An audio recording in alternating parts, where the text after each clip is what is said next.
Welcome to this presentation on solving multi-step equations. We're just going to look at some examples. So let's start off here with number one. What we're going to try to figure out is what n is equal to. So what we know is we got this. We know that negative 9 is equal to a negative 6n minus 3n, right?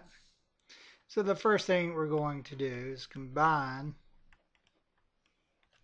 like terms. Like terms are just terms that have the same variable raised to the same power, or constants are like terms. Here you've got a negative 6, and you're subtracting 3 from that. If you remember your rules from subtraction, you're just going to combine 6 and 3, which is 9. Since they're both negative, it'll be a negative 9n.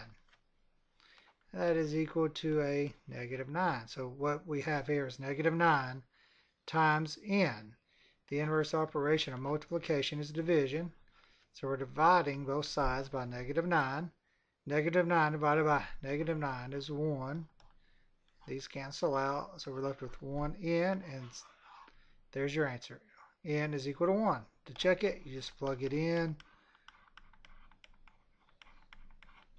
So negative 9 is equal to negative 6 minus 3. That tells us negative 9 is equal to negative 9, so we got it right. Let's look at another example. Let's look at 4 here. You got a negative 4 plus 5k. If you remember your rules of addition and subtraction, if you got different signs, you find the difference so that of the two numbers, which just means set up like a subtraction problem.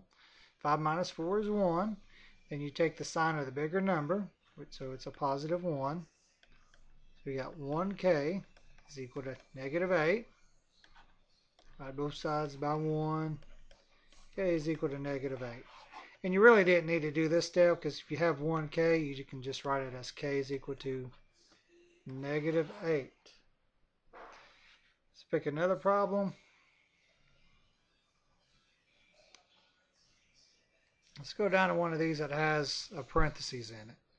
So here, I'm going to remember PEMDAS, right? Please excuse my dear Aunt Sally. You got negative 85. We're going to distribute this 5. So 5 times 3 is 15v. 5 times 5 is just 5.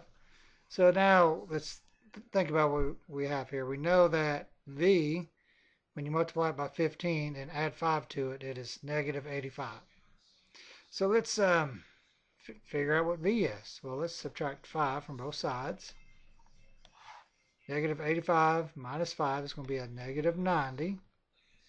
These go away, so we're left with 15v. Divide both sides by 15.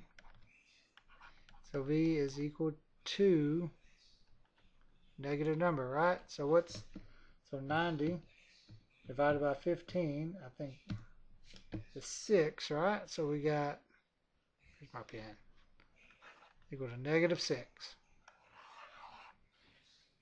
Let's look at another one. Let's look at 18. We got a lot going on here, don't we? We got 153 is equal to 5 times 1 plus 6x plus 7x. And these are really cool problems. And if you're in my class, you'll see a lot of problems like these, because if you can do these problems, you can do the easier problems. So let's just start with PEMDAS, right? Please excuse my dear Aunt Sally. We're going to deal with the parentheses and multiplication first. So we got 153 is equal to 5. And I got that 5 because 5 times 1 is 5. 5 times 6 is 30. So we're done with the parentheses. There's no exponents. There's no multiplication. There's no division. So we're just left with addition and subtraction, which means we're going to combine like terms once again. So 30x and 7x, they look alike. So I got 153 is equal to 5 plus 37x. Well, x is still not by itself, so the easiest thing to do at this point is subtract 5 from both sides. So 153 minus 5, that's 148. So we got 148 is equal to 37x. So let's think about what this is telling us. This is saying that it would take our unknown number x divided by or multiplied by 37. We want to get 148, right? So your inverse operation multiplication is division, so we're dividing both sides by 37. These cancel out, so we're left with 1x. And 148 divided by 37 is 4. And that's multi-step equations. If you want a copy of this worksheet and you're on YouTube, go to the link in the video description. If you're in my class, just ask me for one. I'll print it off for you. Good luck.